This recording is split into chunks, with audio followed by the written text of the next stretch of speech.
How's it going? Good, good. How are you? Good. Welcome back to our Tuesdays to both of us. Yeah, We have, talking about prenatals this week.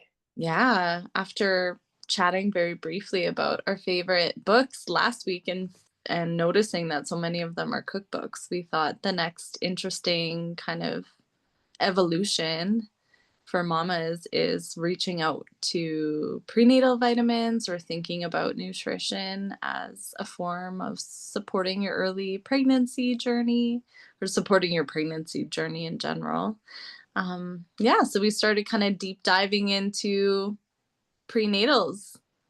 And by that, actually, I feel like saying we never think that these things will be a deep dive. We think that, we'll share some brands that we know, like, trust that we've used or that clients have used, and then it turns into a total rabbit hole.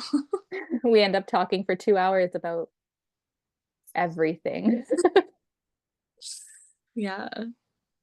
So Uh, we thought we'd share just some brands that we, again, know, like, and trust, but we have way more information coming at you next episode about things like, I don't know, what did we cover? Folic acid versus folate. Things, MTHFR gene mutation and how that plays into everything. yeah. And HTMA testing. So much stuff.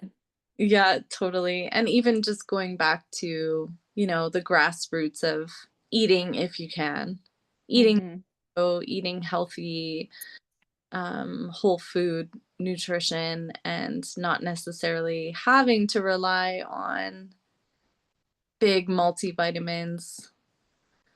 Um, Yeah, definitely. There's so much there. Like we should always be getting our main nutritions from food sources if we can. Because that's the way our body is designed to absorb things. And supplements are great, but yeah, if we can get it from our food, we may as well. yeah, food, and part of our discussion was also herbs. And Hmm. I love that you brought up Dr. Viva Ram during our Yes. conversation. She is, if you aren't following her on Instagram, you should be. And I don't use it a lot. Um, she does a great job of, you know, advocating for whole food diet and herb diet as a way to support just womanhood in general, whether you're pregnant, going through menopause, going through the aging process.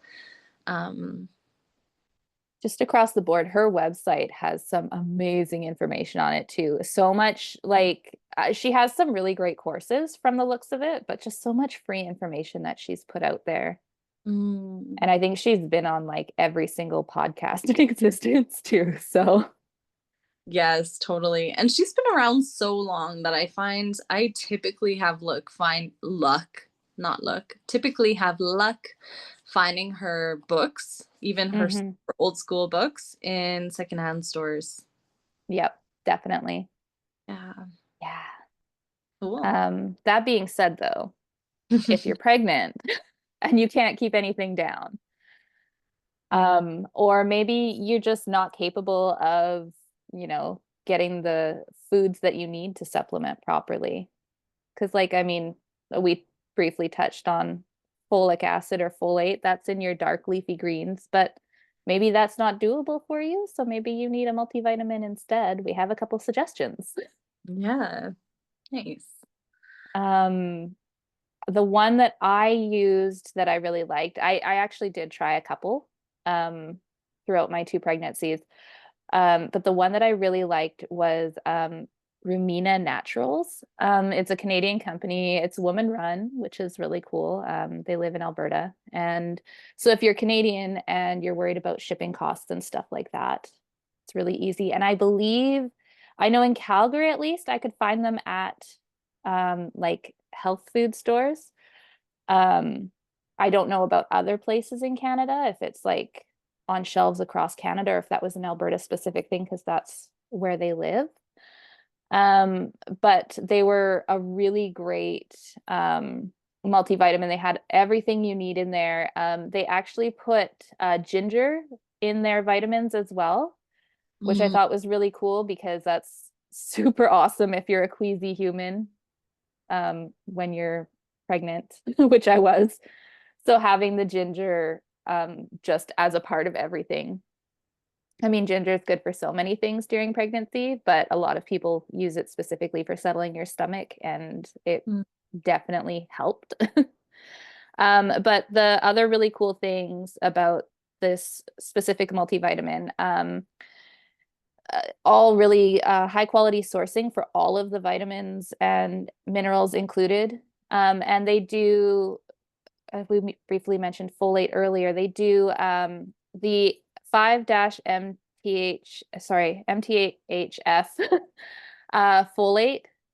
And what it is it's a methylated folate, and it's supposed to be easier for your body to absorb. So there's the gene mutation that we're starting to learn more about, the MTHFR gene mutation, and that makes it hard for your body to absorb folate at one of the things it does. So having this active folate in your multivitamin means that you don't have to worry about whether or not your body is absorbing enough, because you will be able to. So even if you don't know if you have the gene mutation or not, it covers all your bases. The other thing that I really liked about this multivitamin is they use a special type of iron, and I'm going to butcher this wording. It's iron bisglycinate is, I believe, how it's pronounced. But basically, it's a really bioavailable source of iron. So again, if you know, I struggle with taking supplements because my stomach is just a delicate flower, anyways. And pregnancy just made it that much more so. So having a really gentle bioavailable source of iron was nice because you don't have to worry about like constipation, you don't have to worry about the stomach cramps that come with iron supplements, all that sort of stuff, and bioavailable, so it's easier for your body to absorb when it's already doing so much work. And you had one that you have heard good things about as well, right? Yeah, I have a client. First of all, thank you for sharing all of that. So much even just flooded my brain as you were chatting about your prenatal that you used. Yeah, and lots of good stuff to deep dive on next week. So stay tuned. But yes, I have a client who use Bird&Be prenatal vitamin, and she has lovely things to say about it. It also has folate in it instead of folic acid, and I feel like that's kind of the trend that we're seeing with these alternative brands, if you will, the alternative brands of multivitamin or prenatal vitamin.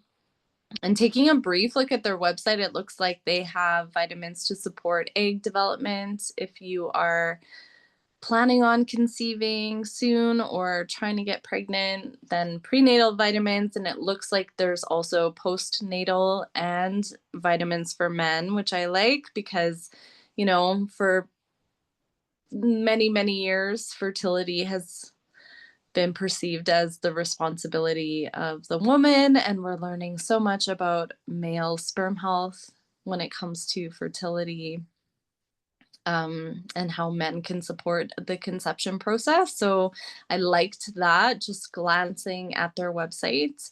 Um, and then I saw there was a take a quiz section, which I don't know very much about. So it's my goal this week to take that quiz. Stay tuned. I'll let you know what my results were, what the quiz is about. But I think, again, as we are learning more about absorption of prenatal vitamins, it's fascinating to think that your prenatal vitamin could be curated to your needs over taking a vitamin that hopefully covers all the bases just in case and gives you really expensive urine if you don't need it. So which I know is something you and I talked about in preparation for this podcast too, that maybe as we start to learn more about our individual needs and personalized care comes into practice in our health industry, that we won't be given these generic vitamins anymore. So I thought that was interesting. Let's see what that quiz has to offer.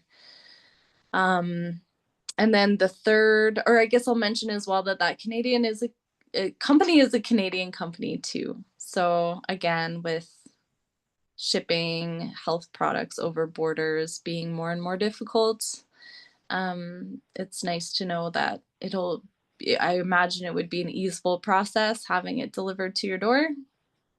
You would And hope.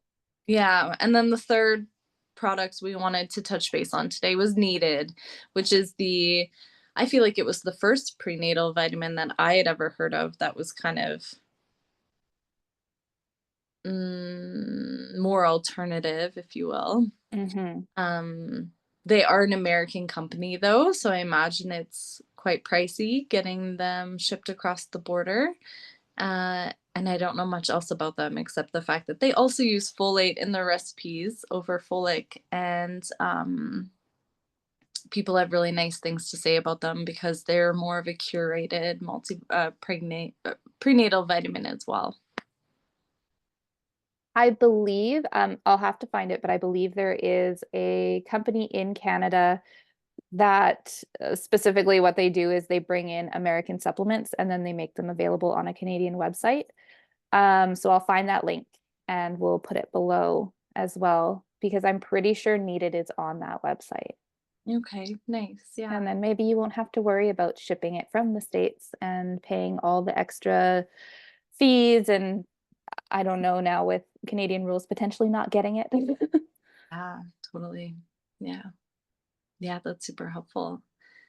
And then just to round out this conversation, um, we chatted last week about our favorite cookbooks that made it into our perinatal care library, if you will.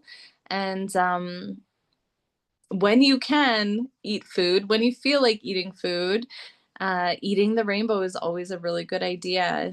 Having lots of variety in your diet, lots of different colors, will give you different types of vitamins, exposure, and hopefully having people in your life that can help prepare really delicious, balanced, whole food meals for you for when you feel like eating. Yeah, if you can stomach it.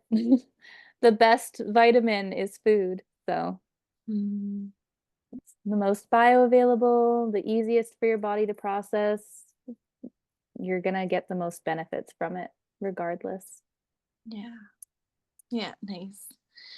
And I think we're trending towards, we talk so much in you and I, Sarah, about supporting the pregnancy journey through acts of service over purchasing stuff. Are Yes. the registry ladies, so we do fully understand the need to acquire things when you find out you're pregnant. Um, but I think there's more of a push these days for finding a village as well, or having support in other areas, which we touched on last week too. Access to wise women, nourishing food, time in nature, body work, um, and lots of people are having or not bachelorette, baby shower parties that are surrounded by women preparing meals for your freezer, which I love. Yeah, that is so cool. I love that. I wish I had thought of that when I was having baby showers, because that would have been great. We did a Totally. meal train, which was really lovely. Um, Instead of shower gifts, everybody brought us food or, gave us gift cards for online places that we could order food from. Mhm. But having like nourishing freezer meals that you can just pull out and pop in the oven that would have been great. Mhm. I think so too. And we chat so much about preparing for pregnancy and less about preparing for postpartum. Hmm. But I do think the one thing we do well in postpartum prep is meal planning, or, freezing meals for your postpartum time, which is great. Definitely do that.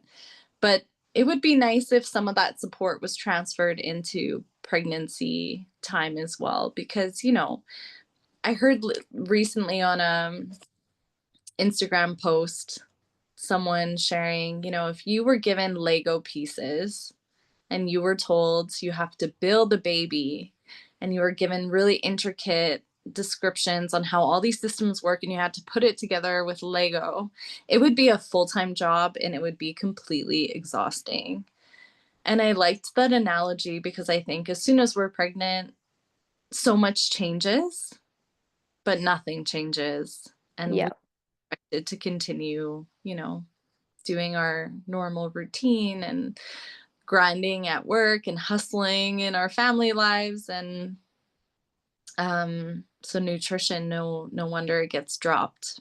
Also, simply the fact that lots of people don't feel like eating for the first trimester, at least. Yeah, definitely. Yeah. Just that community care aspect again. Like, Mm. yeah, it always comes, well, I shouldn't say always because not everybody has that, but it seems to come through a lot more postpartum. Like even just like people are willing to hold the baby while you have a shower, but Mm. you know, who's willing to watch your toddler while you need a pregnancy nap? Yeah, exactly. Yeah. And, creating really whole food, nourishing meals take time Yeah, and it's I imagine it's really hard. So yeah. especially if you're like still working and stuff too, and you come home and you're exhausted. It would be so nice to have someone else cook for you. Yeah. Have a freezer meal to pop out of the freezer in the morning and have it ready Totally. up or something. So yeah, another great like consideration when we're thinking about prenatal vitamins and pregnancy nourishment and you know feeding our babies. There's so much pressure there to make sure you're growing a healthy baby that isn't comprised of fries and salted chips Pizza. and pizza. It puts a lot of pressure, puts another layer of pressure onto the woman who's carrying the baby. Hmm. So how can we support nourishment in pregnancy through good, well-sourced vitamins and whole foods? Yeah, definitely. Yeah. Our timer went off, so we should wrap this up before it becomes one of our deep dives. Yes, totally. I can tell too that we're like tiptoeing around the more factual, meaty stuff that we've been chatting about today, but we'll save that next week. Yep. Yeah, we're definitely gonna have to do a few. We'll give you guys some long podcasts you can listen to on like a drive Yeah, somewhere. love that. And in the meantime, if you're curious, we'll drop the links for the alternative prenatal vitamins to ones you'd find on your typical grocery store shelf. And yeah, let us know if you have a prenatal vitamin preference of your own that we haven't spoken about here. We'd love to know what helped you in your pregnancy. Definitely. Cool. Well, thanks, Sarah. Yeah, it's good chat. Yeah, see you soon. Bye.